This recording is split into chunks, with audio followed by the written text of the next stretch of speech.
Not every friend is really your friend, and not every smile is what it seems. Some people come into your life not to lift you, but to weigh you down, to disguise their resentment as support, to keep you small while pretending to cheer you on. It's one of the hardest truths to face, that someone you laugh with, share secrets with, even trust with your pain, might be quietly hoping you fail, and yet we often sense it. A subtle shift in energy, a quiet bitterness in their eyes when something finally goes right for us. The applause that feels hollow, the compliments that don't land quite right.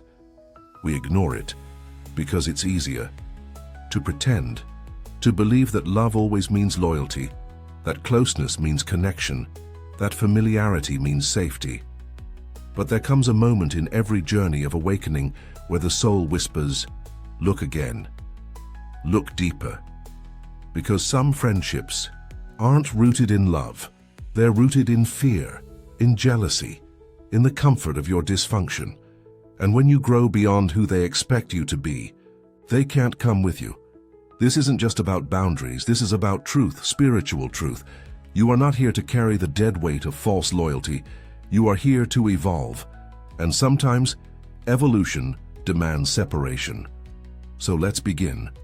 Not with blame, but with the courage to see clearly. Not every friend is really your friend, and that might be the best thing that ever happened to you.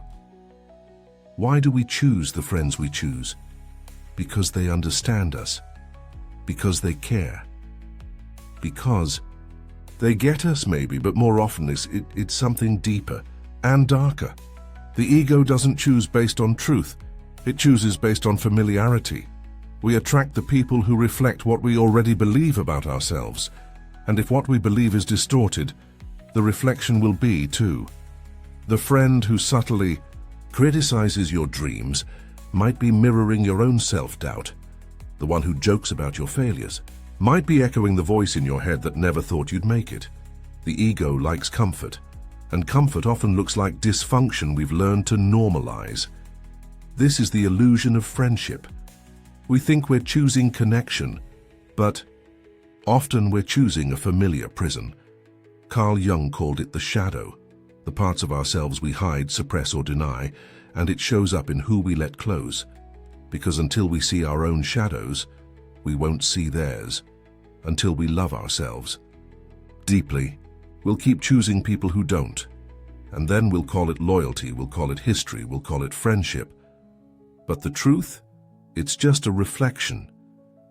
And when you finally change the image within, the mirror breaks. Not everyone who walks with you is walking for you. Some are just walking beside the version of you that refuses to grow. Some people don't steal your money, they steal your light. Not by force, but by presence. Not by intention, but by frequency. They drain you quietly, consistently. After spending time with them, you feel heavier, confused, anxious, like you've poured from your cup and somehow left emptier than before. This is the spiritual cost of the wrong connections. These aren't just annoying friends. These are energetic attachments. The ancient mystics knew this well. In every exchange, there is an unseen transfer of energy, and when a connection is unbalanced, one person rises, the other feeds. Energy vampires don't always know what they're doing, but they feel when your soul is bright, and they cling to it, not to support it, but to survive off it. They're the ones who love your vulnerability. So, long as you stay broken, they encourage you. So long as you don't outgrow them, they check in, only to check your progress. Hidden beneath the surface is a quiet agenda. Don't shine too much. Don't become too powerful. Don't leave me behind. And if you do, they resent you for it. Friendship at its highest is mutual expansion, not silent sabotage. So ask yourself, after I spend time with them, do I feel more alive or more afraid? Not every emotional connection is a soul contract. Some are soul debts, and when you pay them too long, you bankrupt your light. But what if there's more? What if these false friends, energy drainers, and silent saboteurs were part of your plan? What if, before you were born, your soul agreed to meet them? This is the theory of soul contracts. that the people in your life, especially the difficult ones, were chosen not to comfort you, but to challenge you. They came to trigger the wounds you need to heal, to mirror the pain you've buried, to activate the awakening you keep postponing.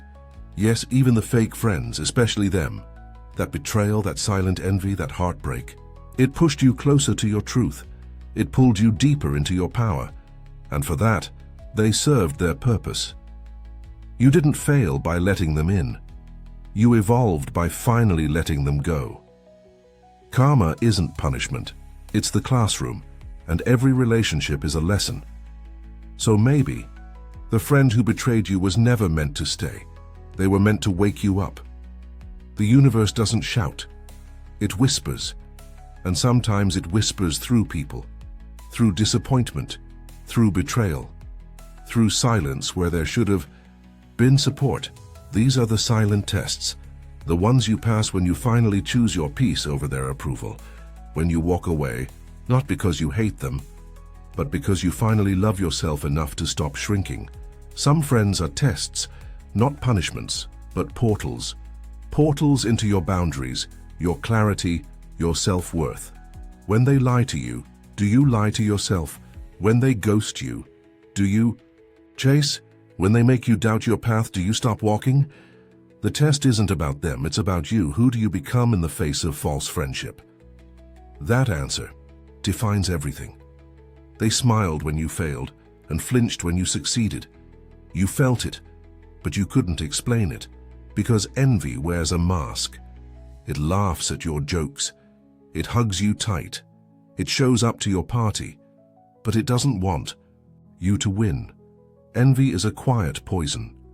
It disguises itself as concern, as advice, as support. But underneath is a deep discomfort with your growth.